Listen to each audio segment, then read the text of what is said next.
Sir ఇప్పటి వరకు మాకు చైర్మన్ అనేవాళ్ళు లేరు సార్.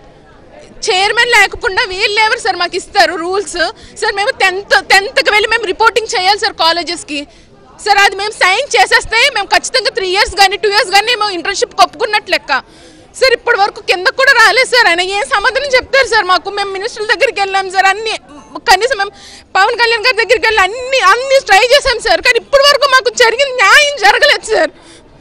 సార్ ఎవరు వింటారు సార్ మా బాధ? ఎవరు పట్టించుకుంటారు సార్?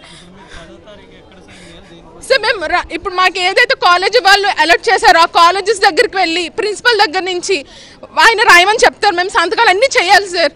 ఇలా నేను 2 years ఒప్పుకున్నట్టు 3 years ఒప్పుకున్నట్టు సార్. అలా ఒప్పుకుంటే మొత్తం అయిపోయినట్టు సార్. సార్ వేరే పక్క స్టేట్స్ వాళ్ళు ఇస్తున్నారు కదా సార్ 1 year. మాకేంటి సార్? ఎందుకు ఇవ్వరు సార్? అసలు ఏపీలోనే ప్రాబ్లం సార్. ఏపీలోనే ప్రాబ్లం సార్. అన్ని ఏపీలోనే ప్రాబ్లం సార్. ఈవెన్ మా ఫ్రెండ్స్ అందరికి 1 year వచ్చింది సార్. 2 years 3 years ఏం చేస్తాం సార్? మేము ఆల్రెడీ రష్యాలో 6 years చదువుకుని వచ్చాం సార్. ఇప్పుడు 2 years అంటే మొత్తం 10 years. మేము పీజీ ఎప్పుడు చదవాలి? పీజీకి ఎప్పుడు ప్రిపరేషన్ అవ్వాలి సార్? సార్ అది మా ప్రాబ్లం సార్. ఇప్పటి వరకు మేము డాడీ మమ్మీ ఇచ్చిన సంపదంతా ఇప్పటి వరకు బతికాం సార్. కనీసం మాకు ఆధారం కూడా లేదు సార్. ఇప్పుడు ఎక్కడికి వెళ్ళి చేయాలి సార్?